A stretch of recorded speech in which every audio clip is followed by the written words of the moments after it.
밤에 잠을 많이 설쳤습니다. 겨울 성경학교랑 수련회 준비하는데 담임 목사님이 갑자기 카카오톡으로 주일 설교를 한번 준비해라 해서 오후에도 했으니까 오후겠거니 하고 다시 봤는데 오전 설교라고 하셔서 근데 오늘 또 주일학교 친구들이 저를 보자마자 이런 기대감을 가지고 고백을 하더라고요. 전사님 설교 좀 빨리 끝내주세요. 그래서 이 친구들이 참 믿음이 좋구나. 난 지금 아무 생각이 없이 아마 두려운 마음을 가지고 여기 설 텐데 시간을 이렇게 조절할 수 있을 정도의 설교를 할 수 있을 거라고 친구들이 또 참 마음이 그랬습니다. 사실 저희가 기본적으로 성경 말씀을 볼 때도 뭐 그렇고 어떤 내용이든 중간에 갑자기 보면 이해가 되지 않는 경우가 참 많이 있습니다. 뭐 영화도 그렇고 드라마도 그렇고요. 시작부터 봐야 1편부터 보고 영화도 시작할 때 좀 광고도 보고 보면서 좀 줄거리도 좀 이해하고 계속해서 내용을 보는 거지 뚝 끊어서 갑자기 보면은 좀 어려울 때가 있습니다. 제가 지금 이 말씀을 드리는 이유는 사실 우리 성도님들이 오늘 보게 될 여호수아 4장 본문이 갑자기 등장한 것이 아니고 쭉 이어지는 본문 중에 하나인데 우리 주일학교에서는 여호수아 1장부터 계속해서 지난주에 3장 또 그전주에 2장 이렇게 보는 본문이어서 연속해서 보는데 갑자기 보면 혹시 낯설을 수 있을 것 같아서 먼저 이 시간에는 여호수아 그 앞부분에 대해서 간략하게 설명을 하고 오늘 본문 4장을 한번 간략하게 한번 이야기해 보도록 하겠습니다. 사실은 드라마나 영화도 얘기를 했지만 성경 자체도 성경을 기록한 사람들도 어떤 사건에 이 본문이 연속선에 있다, 이어지고 있다라는 것들을 의도적으로 많이 표현을 합니다. 예를 들어 출애굽기 1장을 보면 출애굽기 사건이 출애굽기 내용이 그냥 따로 존재하는 게 아니라 창세기에 이어서 보여진다라고 의도를 보여주기 위해서 출애굽기 1장에 보면 야곱과 12아들의 이름, 그래서 요셉과 야곱 사건 이후에 출애굽기가 이어진다라는 것을 의도적으로 보여주고요. 여호수아서도 마찬가지입니다. 신명기에서 모세가 죽고 모세가 유언을 하고 하나님의 종 모세가 죽었다라고 마침표를 찍음으로 이스라엘을 향한 하나님의 역사와 계획이 끝났다라고 성경 기자는 기록한 사람은 이야기하고 있는 것이 아니라 여호수아를 이어서 하나님의 계획이 여호수아 세대에도 여전히 흐르고 있다라는 사실을 여호수아 1장에 보여줍니다. 여호수아서는 특별히 4가지 정도로 저희가 좀 항목을 나눠볼 수 있을 것 같습니다. 오늘 저희가 본 4장을 포함해서요, 1장부터 5장까지 첫 번째 항목이고요. 이 항목은 하나님이 주신 약속의 땅 가나안에 들어가는, 그래서 가나안을 맡고 있었던 유일한 장애물 요단강을 건너가고 이제 적군을 앞에 두는 시점까지가 이제 첫 번째 항목에 포함됩니다. 두 번째 항목은 가나안 땅에 들어간 뒤에 전쟁을 시작합니다. 정복 전쟁을 하는데 그것에 관한 이야기들이 두 번째 항목을 차지합니다. 세 번째는 이제 땅을 이제 나눠 가져야 됩니다. 전쟁을 어느 정도 했고 물론 남겨져 있는 이방 민족들이 여전히 있지만 12지파에게 어떤 땅이 이제 분배되는지에 대한 땅 분배에 관한 항목이 담겨 있습니다. 그것이 세 번째 항목이고요. 네 번째 항목은 여호수아의 유언, 하나님을 끝까지 경외하자라는 내용으로 교훈으로 이제 네 번째 항목이 마무리됩니다. 그래서 여호수아는 이 4가지 항목으로 되어 있는데 저희가 오늘 이 시간 살펴볼 것은 첫 번째 항목, 요단강에 들어간 그리고 요단강에 들어가는 그런 앞뒤 상황에 있는 그 본문이 오늘 4장에 위치하고 있습니다. 저희가 구약 39권의 성경을 이렇게 한 번씩 다 보면 좋겠지만 사실 그러지 못해도 친숙하게 들려지는 성경 몇몇 인물들과 사건들은 있습니다. 다윗이 그렇고요, 사무엘이 그렇고요. 또 오늘 저희가 성경에서 볼 여호수아와 그 사건들도 사실 저희가 막 세밀하게 100% 완전하게 대답하라고 하면 못하겠지만 오늘 우리 주일학교 친구들도 한번 이 본문에 대해서 요단강 사건에 대해서 여호수아라는 인물에 대해서 한번 얘기해 볼래 이러면 어느 정도는 대답을 할 수 있습니다. 4장의 사건은 이렇게 진행됩니다. 먼저는 요단강이 갈라지는 기적이 앞에 3장에 등장했고요. 그래서 그 요단강을 백성들이 건넙니다. 백성들이 요단강을 건널 때는 홍해가 갈라졌던 사건과는 다르게 하나님의 언약궤와 그리고 제사장들이 먼저 요단강을 앞서 건넙니다. 그래서 강물이 갈라지고요. 제사장과 언약궤는 강 중앙에 위치하고 그 옆으로 이스라엘 백성이 다 지나갑니다. 백성들이 다 강을 건넌 다음에 하나님이 딱 한 가지 명령을 하십니다. 그 명령에 관한 이야기가 오늘 4장에 기록되어 있고 오늘 저희는 그것에 관한 내용을 좀 살펴보려고 합니다. 하나님의 명령은 이와 같습니다. 요단 강가에서 12개의 돌을 주어서 그 돌을 세우라. 그리고 그 돌을 세우라는 그 명령은 여호수아를 통하여서 이스라엘 백성에게 이렇게 전달됩니다. 이 돌을 보면서 딱 한 가지, 하나님을 경외합시다. 하나님을 기억합시다. 그러한 메시지로 이렇게 전달이 됩니다. 사실 본문에 보면 12개의 돌은 두 번 세웁니다. 9절에 보면 4장 9절에 보면 요단강에서 그 제사장들과 언약궤가 있던 위치에도 12개의 돌을 세우고요. 그리고 또한 12개의 돌을 길갈에도 세웁니다. 저희가 볼 내용은 이 21절부터 24절까지의 말씀이 주어지는 길갈에 세워진 12돌에 관한 본문입니다. 여호수아를 통하여서 12개의 돌을 세우라고 말씀하신 하나님의 명령은 제가 잠깐 21절부터 24절의 말씀을 이렇게 편하게 풀어드리면 이와 같습니다. 자손들이 후일에 이 돌들이 무슨 의미입니까? 물으면 너희는 이렇게 대답하라. 너희 하나님께서 요단강 물을 마르게 하사 마치 홍해를 말리시고 건너가게 하신과 같이 우리를 건너게 하셨고 그래서 이 땅의 모든 백성들과 우리 자신에게 여호와의 손이 강하심을 알게 하고 그리고 여러분들의 하나님 여호와를 항상 경외하도록 하기 위해서 이 돌을 세워서 너희를 하여 보게 하였다. 본문의 내용은 이와 같습니다. 하나님께서 12개의 돌을 여호수아를 통해서 길갈에 세우게 하셨는데 그 세우게 하신 이유가 하나님을 경외하고 기억하라라는 목적 이 한 가지로 설명이 됩니다. 이것은 어떤 시스템이라고 할까요? 혹은 표징이라고 할까요? 어떤 체계를 주신 거죠. 그 돌을 보면서 계속해서 하나님을 기억하고 경외할 수 있도록. 아, 맞아. 우리 하나님이 이러한 일들을 우리 가운데 행하셨지. 우리 하나님이 저 큰 일을 우리 가운데 펼치셨지. 그리고 그것을 자녀들에게 가르치라고 명령하십니다. 사실 앞서도 말씀드렸지만 4장이 따로 뚝 떨어진 게 아니라 여호수아의 어떤 사건의 흐름 속에 존재한다는 것을 저희가 생각해보고 이 본문을 보면 좀 재밌고 흥미로운 부분이 하나 있습니다. 그것은 뭐냐면 자녀들에 관한 관점이 오늘 본문에 있다는 겁니다. 참 뜬금없고 낯선 제안일 수 있습니다. 잠시만 한번 생각을 하면서 이어가겠습니다. 요단강을 건너기 이전까지는 가나안 민족 입장에게도 물론 이스라엘이 이제 자기들을 공격하지 못하는 방어물이지만 또한 반대로 이스라엘 입장에서도 외부 민족이 먼저 자신들을 공격하지 못하도록 만든 똑같은 보호막입니다. 지금 요단강을 건넌 이후에는 그 보호막이 가나안 팀이건 이스라엘 팀이건 다 해제가 된 상태입니다.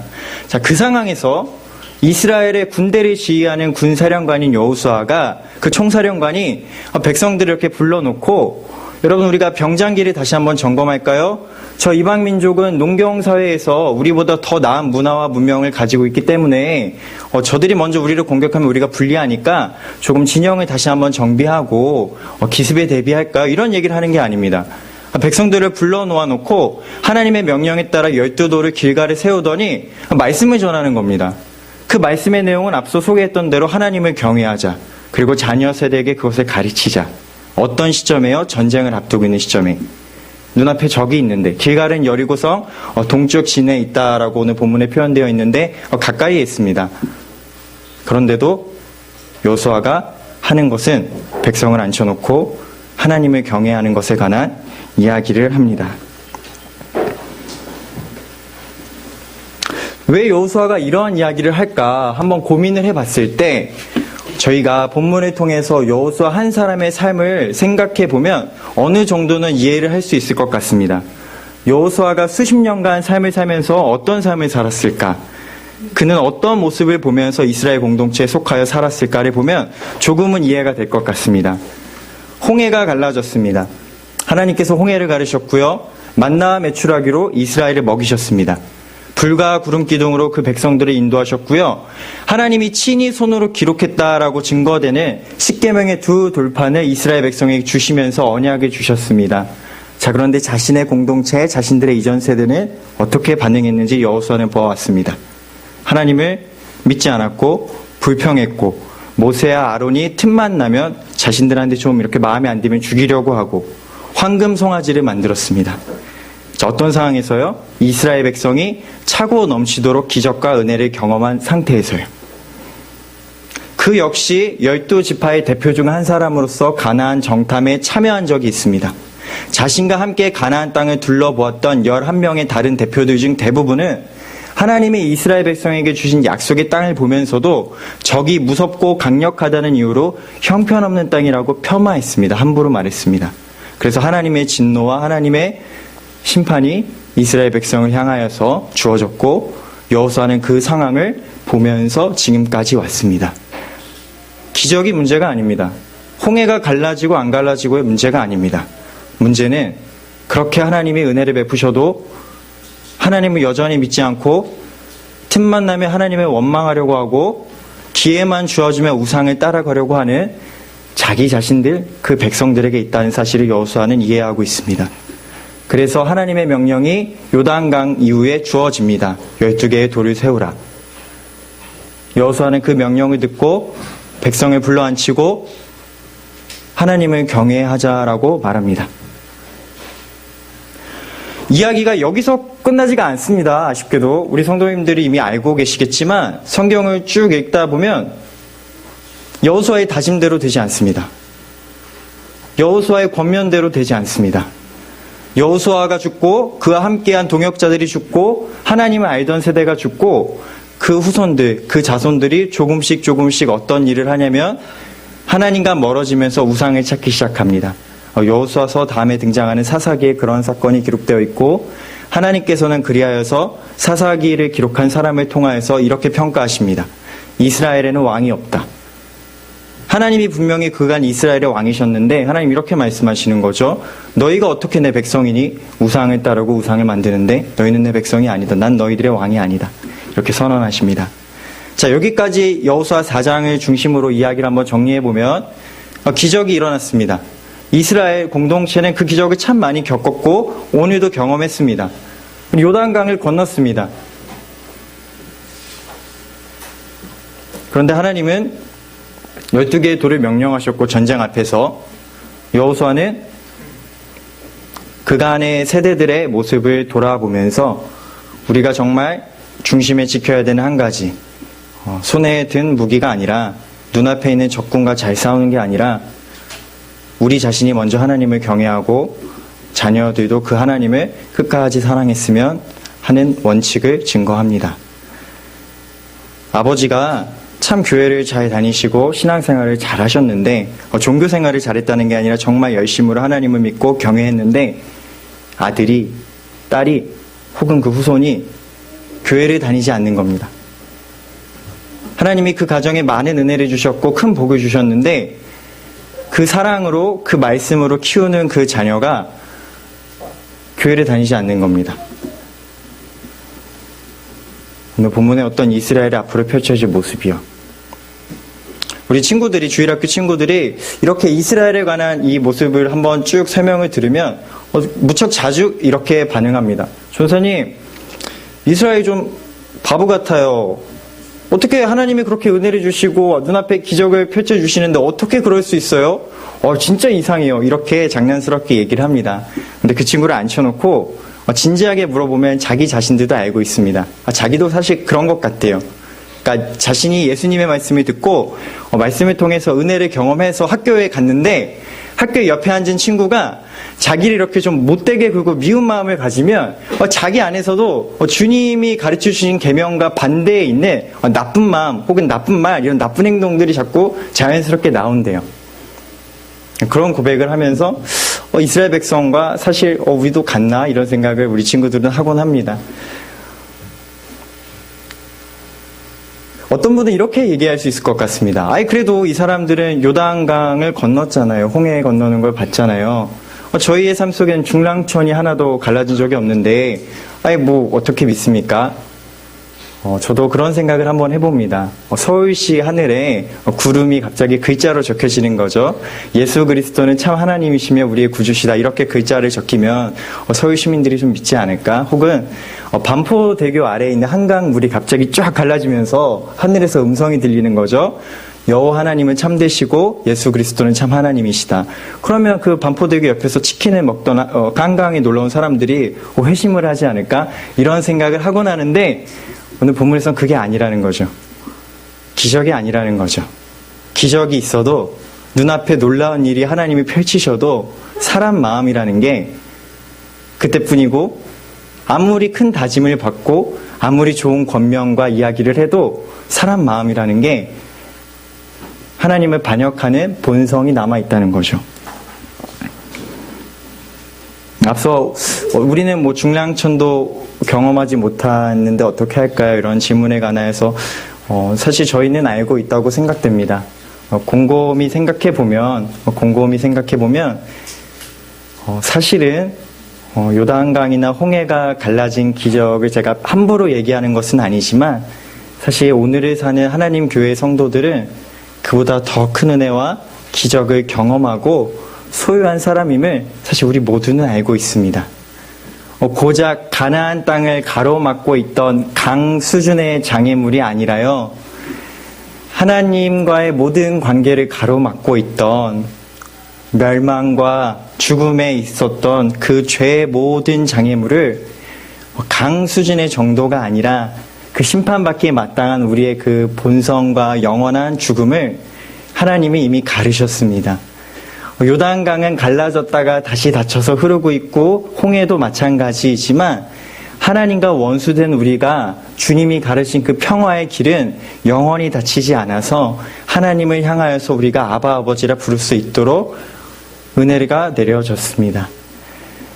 이스라엘 백성은 고작해야 가나안 땅 몇 조각을 소유했을까요? 그런데 하나님 교회에 온 성도들은 하나님 나라를 상속받습니다.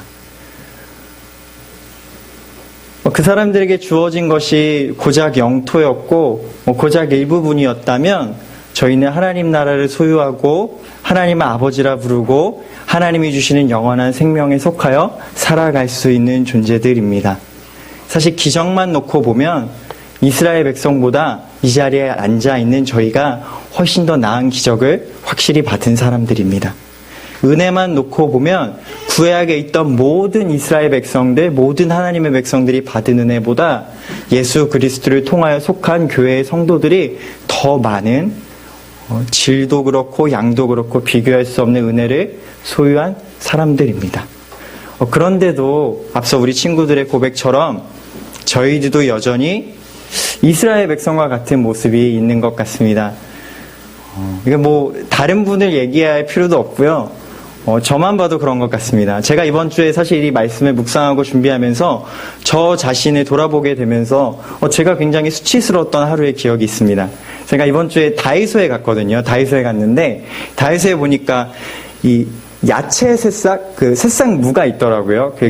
그 씨앗이 담겨있는 1,000원짜리. 그래서 키친타올을 이렇게 깔고 거기 물을 적셔서 이 씨앗을 넣으면 이제 무순이 자라서 이제 재배해서 먹을 수 있는 거죠. 그래서 제가 이거 집에 가서 사서 가족들이 한번 같이 길러서 먹으면 좋겠다 이래서 샀습니다. 6봉지를 샀는데 그 6봉지를 사고 집에 와서 보니까 분명히 제가 몇 주 전에 서랍을 꺼냈을 때 있었던 주방의 키친타올이 없는 겁니다. 누군가 다 써서 키친타올이 없는데 저희 집은 누가 뭐 라면이든 그렇든 뭐든 다 사용을 한 마지막 사람이 보통 채워넣는 규칙이 있는데 누가 이 규칙을 어겼지?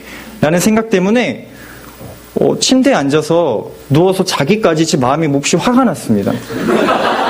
이게 근데 제가 과장을 하는 게 아니라 눈을 감고 잠이 딱 들어서 정신을 잃기 전까지 너무 화가 났어요. 그래서 제가 그 화를 저 자신도 알고 있으니까 내가 안 되는데 이러면 이거 화낼 게 아닌데 이거 가지고 화낼 게 아닌데 그러면서 또 기도를 하면서도 한편으로는 너무 분하더라고요. 그래서 그 다음날 아침에 일어나서 와 내가 어제 참 말도 안 되는 걸로 분노했다 그러면서도 화는 났습니다.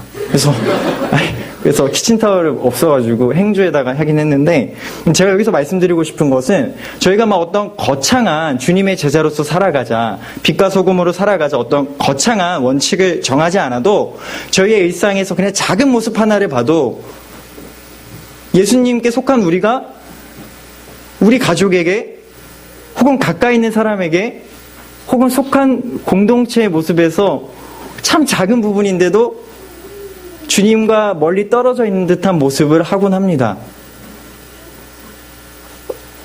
자기 자신도 알고 있지만 이래서는 안 되는데 알고 있지만 말로써 누군가를 상처 주기도 하고 행동으로써 예수님의 마음을 아프게 하곤 합니다. 묻는 거죠. 이때 어떻게 하면 좋을까요? 여호수아는 그런 어떤 위기의식을 느끼고 나름의 조치를 한 것이 이스라엘 백성들을 그 12돌 앞에 불러앉히고 다짐을 받는 겁니다. 얘들아, 제발 하나님을 경외하자. 여러분, 우리가 하나님을 끝까지 사랑하고 자녀들에게 그 하나님에 관한 경외의 지식을 가르칩시다. 그런데 그것이 실패로 끝났습니다. 예수님을 알고 더 나은 지식과 은혜를 소유한 저희는 그럼 어떻게 해야 될까요? 사랑하는 성도님들, 성경을 이렇게 쭉 읽다 보면 이렇게 우리 자신의 연약함을 너무나 잘 알고 있는 하나님의 자녀가 할 수 있는 행동은 단 한 가지인 것 같습니다. 자기 자신이 너무나 볼품없고 남들은 모르지만 하나님은 꿰뚫어 보시는 그 자기 자신의 그 죄악된 모습이 자기에게 있다는 사실을 너무나 잘 알고 있기 때문에 성도가 할 수 있는 일은 딱 하나인 것 같습니다. 주님의 십자가 가운데 나와서 그냥 인정하고 고백하고 도움을 구하는 거죠. 주님, 제 모습을 보면 이렇게 참 모자라고 부족함이 많습니다. 주님, 저희가 오늘을 주님의 마음 가운데, 주님의 은혜 가운데 또 살아갈 수 있도록 긍휼히 여겨주시고 은혜를 더하여 주옵소서. 하루를 살아갈 수 있는 또 하나님이 주시는 능력을 허락하여 주옵소서. 그리하여서 주님이 주시는 소망을 가지고 살아갈 수 있도록 저희를 불쌍히 여겨 주옵소서. 이렇게 간구할 수 있는 것이, 또 간구밖에 할 수 없는 것이 어쩌면 저희의 모습인 것 같습니다. 어떤 분은 이 부분에 있어서 이렇게 질문할 수도 있을 것 같습니다. 고작 그거면 됩니까? 그거 하나면 됩니까, 정말? 제가 그 질문에 관해서 여쭤보고 싶은 것은 이것입니다. 그것이 아니면 우리가 도대체 어떻게 주님을 닮고 주님께 속하여 살아갈 수 있지요? 주님이 공급해 주시는 은혜를 힘입지 않고서, 하나님이 저희의 삶 속에 베푸시는 은혜를 받지 않고서, 말씀을 통하여서 주님을 알지 않고서, 먼저 주님 앞에 우리의 연약함을 인정하고, 그래서 주님 앞에 무릎 꿇고 주님, 저희를 긍휼히 여겨주세요라고 아래에 있는 것 말고 도대체 저희가 이 세상을 하나님의 자녀로 넉넉히 살아갈 수 있게 하는 비결이 어디에 있지요? 아무 데도 없습니다. 그래서 하나님께서는 저희들의 연약함을 너무나 잘 아시기 때문에 이스라엘 백성들은 구할 수도 없었고 바랄 수도 없었고 상상할 수도 없었던 은혜들을 허락해 주십니다. 성도가 살아갈 때 하나님이 직접, 하나님이 도우시고 또 하나님의 영을 성도들 가운데 함께하게 하사 보혜사 성령님을 보내사 자녀가 배고플 때, 먹을 것을 달라 할 때 아무리 나쁜 부모님도 돌을 주지 않듯이 가장 좋은 하나님 아버지가 가장 좋은 것을 주겠다라고 약속을 하시는 모습들을 저희가 말씀을 통해 보게 됩니다.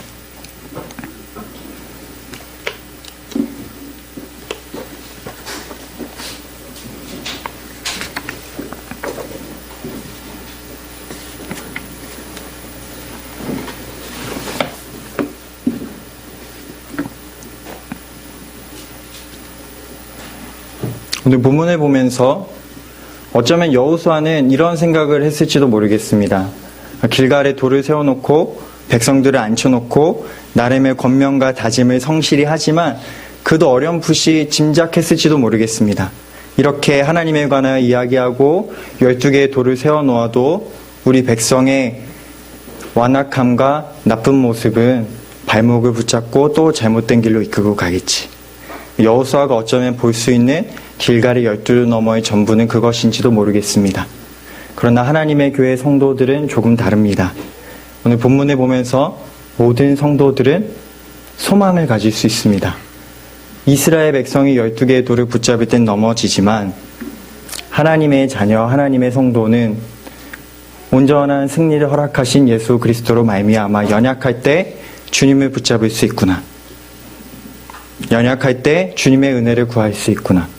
그래서 소망을 품을 수 있구나. 저희는 조금 다른 장면을 볼 수 있을 것 같습니다.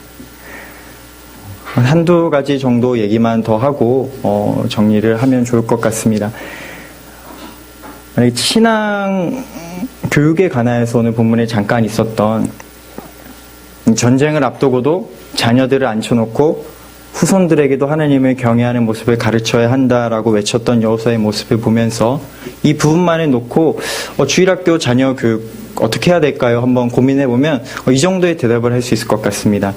자녀들에게 하나님이 하신 일들을 보여주고 그래서 자녀들이 그것에 관한 질문을 할 수 있게 하고 부모가 거기에 대해 대답을 해주는 거죠. 우리식으로 얘기하면 하나님의 말씀을 보여주고 그 하나님의 말씀에 관한 질문을 하게 하고 또 거기에 대해서 부모가 대답을 해주는 거죠. 길갈 12돌이 사당동에 있는데 관악구 여기 사는 여기 낙성대에 있는 사람이 가만히 있으면 12돌이 보이는 게 아니잖아요. 부모가 돌 앞으로 데려가는 거죠. 그 당시 모습을 상상해 보면 그럼 자녀가 그 돌을 보고 아빠, 엄마 이 돌이 왜 여기 있습니까? 묻는 거죠. 부모가 거기에 대해 얘기해 주는 거죠. 가만히 있으면 자녀가 성경을 보지 않습니다. 저도 그랬거든요.